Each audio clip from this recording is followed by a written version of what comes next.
As parents, you care deeply about your children. You want them to grow up and lead strong, healthy lives. But as they grow older, the challenges that they face only increase. Once they develop into teenagers, they begin to feel, look, and act different. However, this is where they are impacted by consumerism. The impulse to buy, coupled with their developing self, creates a disastrous effect. In this video, we'll delve into why teens act this way, how their spending habits are influenced, and even address those who doubt us. So, ladies and gentlemen, buckle up, because we're about to delve into the lives of your teenagers, courtesy of fellow teenagers. According to psychology, your teens will begin to act this way, for better or for worse.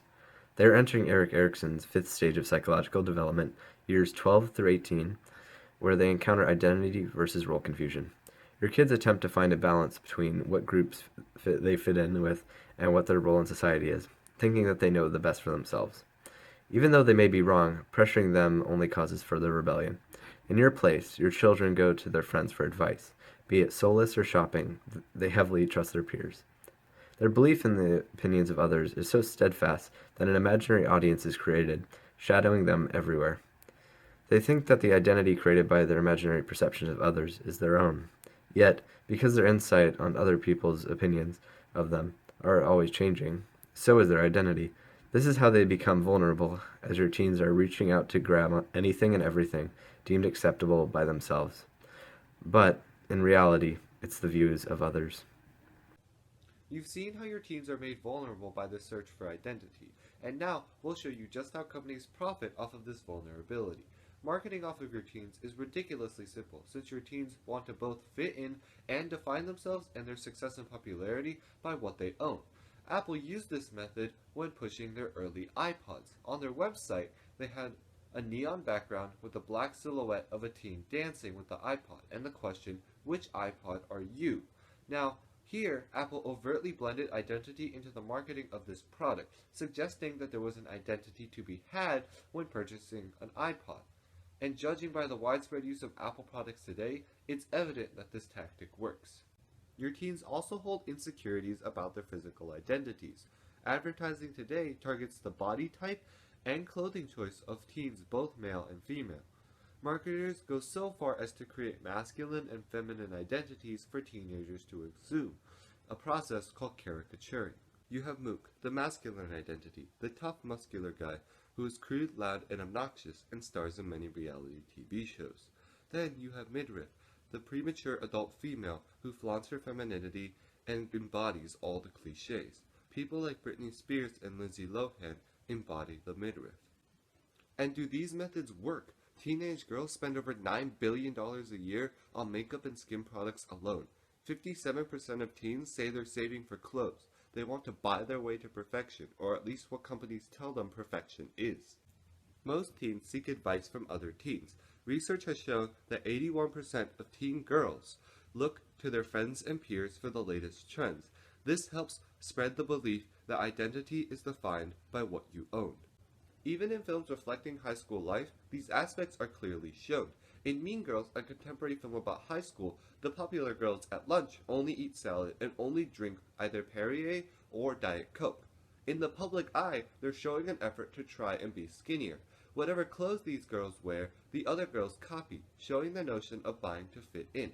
Due to these strategies, your teens will be locked into this materialistic mindset, showing in full force the detrimental effects of consumerism. Now, at this point, some of you may be holding up your hand and saying, my teen is perfectly sound when it comes to finances, and does great in school and has good friends, and everything may seem to be perfectly okay. These days, even at a young age, teenagers can be showing financial responsibility. The article, Money Smart Teens Get Ready to Take on the World, argues that teenagers are good at shopping around to get a mobile phone plan that matches their specific behavior. For example, if they enjoy texting their friends, they may try and get prepaid plans which eliminate the problem of troublesome bills. Through early spending, your teen develops financial skills such as managing financial accounts and learning to track what they're spending money on. These can be very useful later on in life. Sources say that for teens, the components of earning, spending, and saving actually help set themselves up for later on in life. These are all valid strategies, and your teen may be financially smart. However, once your teen is truly independent for the first time, They stop being as responsible and consumerism's influence takes over. Studies show that when teens go to college away from the guidance of their parents, they become far less likely to pay their credit card bills, make and stick to a budget, or put money into savings. They may even fail to balance their checkbook or track their credit score. Never having that much money or freedom before makes your teen more likely to become a little bit careless. This problem is generally caused by many poor, minor spending habits rather than one big issue. This is exacerbated by the fact that the culture of college is becoming more and more decadent, and students feel pressure to keep up with their peers' spending habits. College loans and other debts seem so surreal and far away that your teen may forget all about them. Sure, your teen might be financially sound now, but you have to make sure that they will continue to be financially responsible all throughout college. The facts ultimately say that teens are becoming less and less responsible due to consumerism. While at first teens might learn how to be better with money, in reality, consumerism negatively impacts their spending habits.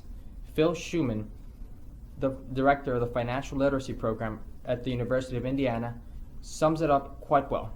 He says that students are prone to making mistakes in college because there are so many more things out there for students to spend their money on. The culture of college is changing, and it's becoming way more expensive, and we have to learn to adapt to that. Consumerism is a strong psychological force, coercing teens into buying certain items and acting and looking a certain way. Companies exploit their vulnerability during their crucial search for identity. Yet, in spite of this negativity, there are ways to help. Sit down with your teen and discuss the advertising and subtle influence they are being exposed to, no matter how unwilling they may be.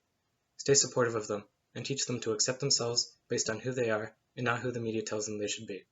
Part of the fault may even lie within us, as consumerism may also be affecting our identity. If teens see that you define yourself by what the media says, then they won't have a good role model to teach them how to act. If we can't solve our problem, society runs the risk of teens becoming almost identical copies of each other, fitting the needs of corporations. If we succeed, maybe one day, teens, ourselves included, will not be told at every turn who to be and how to be it. At the very least, it won't be through buying in a capitalist, materialistic culture.